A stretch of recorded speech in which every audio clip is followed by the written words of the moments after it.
რამიშვილის იდეა ორიენტირებულია ახალი კონსტიტუციის მიღებას. რესპუბლიკელი თინა ხიდაშელი საკონსტიტუციო კომისიაში თავისუფლების ინსტიტუტის მიერ წარმოქმნილ კანონპროექტზე საუბრობს. ამბობს, რომ ლევან რამიშვილის კონცეფცია კონსტიტუციაში არა ცვლილებების შეტანას, არამედ ახალი კონსტიტუციის დაწერას გულისხმობს. თუ კი საქართველოს მიიღებს ახალ კონსტიტუციას, ეს იმას ნიშნავს, რომ ვადების ათვლა იწყება თავიდან. ანუ ის შეზღუდვა, რომელსაც დღეს კონსტიტუცია უწესებს ქვეყნის პირველ ხელისუფალს, რომ ორჯერზე მეტად არ შეუძლია მას კენჭი იყაროს. ეს მთავრდება, ეს უქმდება, ის კონსტიტუცია იხურება და ახალ კონსტიტუციურ წყობაზე გადავდივართ. ლევან რამიშვილის საკონსტიტუციო ცვლილებების პროექტი ქვეყნის შტატებად დაყოფას ითვალისწინებს. ამ პროექტის მიხედვით ძლიერდება პრეზიდენტის ინსტიტუტი, უქმდება პრემიერ-მინისტრის პოსტი, პარლამენტი ორპალატიანი ხდება, მერის თანამდებობას გუბერნატორის სტატუსი ჩაანაცვლებს, მუნიციპალიტეტების მაგივრად კი შტატები იარსებებს. პრეზიდენტი აღმასრულებელი ხელისუფლების მეთაური, რომელსაც ირჩევს ორპალატიანი პარლამენტის უმრავლესობა.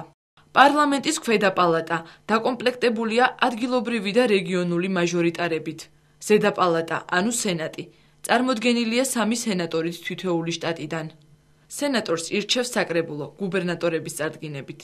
წარმოდგენილი პროექტი გარკვეულწილად ეწინააღმდეგება საქართველოს პრეზიდენტის განკარგულებას. საკონსტიტუციო ცვლილებების კომისიის პრესპიკერი ამბობს, რომ ლევან რამიშვილის პროექტი ეწინააღმდეგება პრეზიდენტის 2009 წლის 8 ივნისის განკარგულებას, რომლის მიხედვითაც საკონსტიტუციო კომისია როგორც ნეიტრალური ორგანო კონსტიტუციაში ცვლილებების შემუშავებისთვის შეიქმნა. ბატონ ლევან რამიშვილის მიერ წარმოდგენილი პროექტი ითვალისწინებს არა ცვლილებებსა და დამატებების შეტანას არსებულ, ანუ მოქმედ კონსტიტუციაში, არამედ ახალი კონსტიტუციის მიღებას.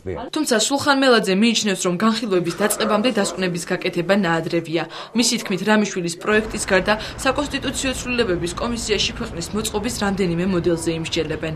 გავუხსნათ მოვლენებს, დაველოდოთ კომისიის თომას, კომისიის თომაზე გამოჩნდება ყველა პოზიცია, რაც უკავშირდება კონსტიტუციის ახალ მოდელს. საუბარი რომ თითქოს ეხლა პრიორიტეტულია ლევან რამიშვილის თუ ვიღაცა სხვა კომისიის წევრის მიერ წარმოქმნილი კონსტიტუციური კანონის პროექტი არის ძალიან ნაადრევი.